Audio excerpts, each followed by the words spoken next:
ಅನುಭವ ಮಂಟಪ ಕಟ್ಟಿದಾಗ ಎಷ್ಟು ಜನ ವಿಧವೆಯಂದಿರು, ಮರು ವಿವಾಹ, ಅಂತರ್ಜಾತಿ ವಿವಾಹ ಎಲ್ಲವನ್ನೂ ಮಾಡಿಸ್ತಾರೆ. ಅವತ್ತಿಂದ ಇವತ್ತುವರೆಗೂ ನೊಂದ್ಕೊಂಡು ಬಂದಿರೋ ಆ ಹೆಣ್ಣು ಮಕ್ಕಳು, ಆ ಹೆಣ್ಣು ಮಕ್ಕಳಿಗೆ ಇವತ್ತು ಇಷ್ಟು ಜನ ನೀವೆಲ್ಲ ಬಂದು ಇವತ್ತು ಶಾಲೆ ಕಾಲೇಜ್ಗಳಲ್ಲಿ ಓದಿ, ಒಬ್ಳು ನಾಗಲಕ್ಷ್ಮಿ ಒಂದು ಹಳ್ಳಿಯಿಂದ ಬಂದವಳು ಇಲ್ಲಿ ತನಕ ಬಂದು ಮಹಿಳಾ ಆಯೋಗದ ಅಧ್ಯಕ್ಷೆಯಾಗಿ ನಿಮ್ಮನ್ನೆಲ್ಲ ಉದ್ದೇಶಿಸಿ ಮಾತಾಡ್ತಿದ್ದೀನಿ ಅಂತಂದ್ರೆ ಅದಕ್ಕೆಲ್ಲ ಕೊಡುಗೆ ಡಾಕ್ಟರ್ BR ಅಂಬೇಡ್ಕರ್, ಬಸವಣ್ಣನವರು. ಅವರನ್ನೆಲ್ಲ ನಾವು ನೆನೆಸ್ಬೇಕಾ ಬೇಡವಾ? ನೆನೆಸ್ಬೇಕಾ ಬೇಡವಾ? ಹೌದಲ್ವಾ? ಇವಾಗ ನಾವು ಇಷ್ಟೆಲ್ಲ ಕಷ್ಟಪಟ್ಟು ನಾವು ಇಲ್ಲಿ ತನಕ ಬಂದಿದ್ದೀವಿ.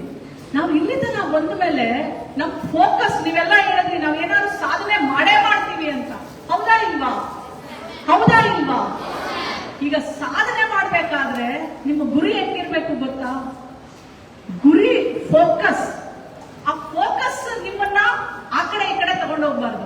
ಹುಡುಗರಾಗ್ಲಿ ಹುಡುಗಿರಾಗ್ಲಿ, ನಿಮ್ ಫೋಕಸ್ ಹಾಳು ಮಾಡೋ ಅಂತವ್ ಏನೇನಿದಾವೆ ಹೇಳಿ ನಿಮ್ ಲೈಫಲ್ಲಿ ಈಗ ಸದ್ಯಕ್ಕೆ?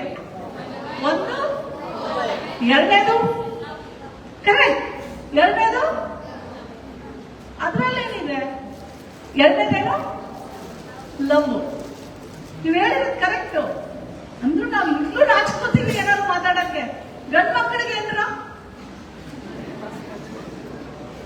ಹೆಣ್ಮಕ್ಳಿಗೆ ಒಂದು ಮೊಬೈಲ್, ಎರಡನೇದು ಲವ್. ಗಂಡು ಮಕ್ಕಳಿಗೆ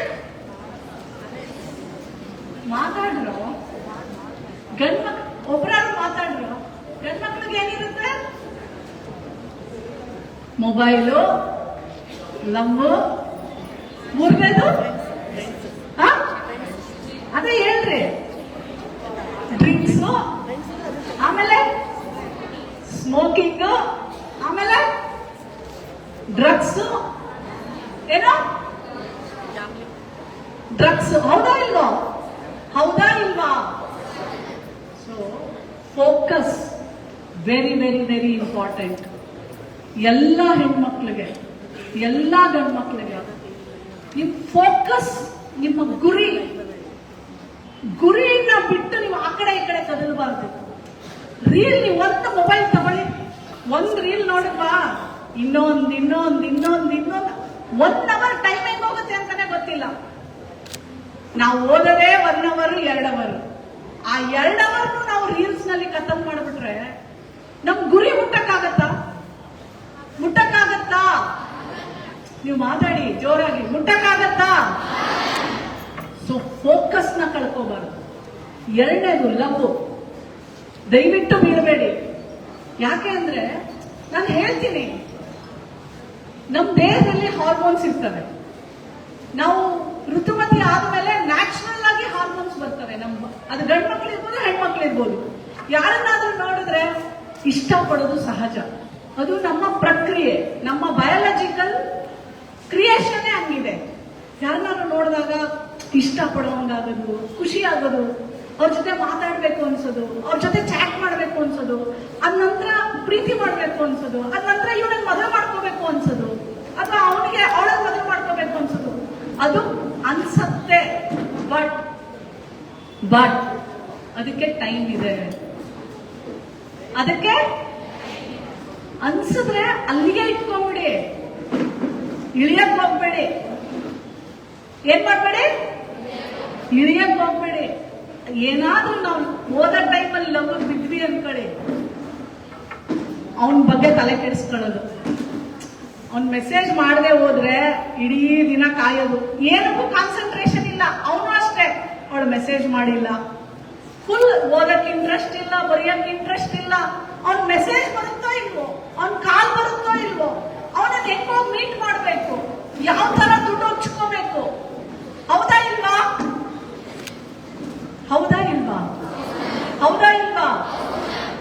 ಎಷ್ಟು ಟೈಮ್ ವೇಸ್ಟ್. ಒಂದು ರೀಲ್ಸು, ಎರಡನೇದು, ಮೂರನೇದು ಗಂಡು ಮಕ್ಕಳಿಗೆ ಏನ್ ಗೊತ್ತಾ? ನಿಮ್ದು ತಪ್ಪಲ್ಲ. ಗಂಡು ಮಕ್ಕಳು ಅಷ್ಟೇ ಬೆಳಿಬೇಕಾದ್ರೆ ಟೆಸ್ಟೋಸ್ಟಿರಾನ್ ಹಾರ್ಮೋನ್ ಇರುತ್ತೆ, ಅದು ತುಂಬಾ ಜಾಸ್ತಿ ಪ್ರೊಡಕ್ಷನ್ ಆಗುತ್ತೆ. ಅವ್ರಿಗೆ ಹೀರೋಯಿಸಮ್ ಅಂದ್ರೆ ನೀವು ನೋಡಿ, ಈ 2 ವೀಲರ್ ಬೈಕ್ ಎಲ್ಲ ತಗೊಂಡೋಗ್ತಾ ಇದ್ರೆ ಅಂತ ಫಾಸ್ಟ್ ಆಗಿ ಹೋಗೋದು, ಎಲ್ಲರೂ ನೋಡ್ತಾ ಇರ್ಬೇಕು ಅಂತ. ಹೌದಾ ಇಲ್ವಾ? ನಮ್ಮ ಬೆಂಗಳೂರಲ್ಲಿ ಮಾಡ್ತಾರೆ, ಅವರು ವೀಲಿಂಗ್ ಮಾಡ್ತಾರೆ, ವೀಲಿಂಗು ಲೈವ್ ಮಾಡ್ಕೊಂಡು ಮೊಬೈಲಲ್ಲಿ ಹಾಕಕ್ಕೆ ಒಂಥರ ಅದು. ಆಮೇಲೆ ಈ ಹೀರೋಯಿಸಂ ಪಿಕ್ಚರ್ಗಳಲ್ಲಿ ಸಿಗರೇಟ್ ಹೊಡೆಯೋದು, ಅವ್ರಿಗೆ ಫಸ್ಟ್ ಅದು ಹುಚ್ಚಿರಲ್ಲ, ಶೋಕಿಗೆ ಪ್ರಾರಂಭ ಮಾಡ್ತಾರೆ. ಈಗ ಹೆಣ್ಮಕ್ಳು ಮಾಡ್ತಾರೆ, ಇಲ್ಲ ಅಂತಲ್ಲ, ಎಲ್ರಿಗೂ ಹೇಳ್ತಾ ಇದ್ದೀನಿ ನಾನು.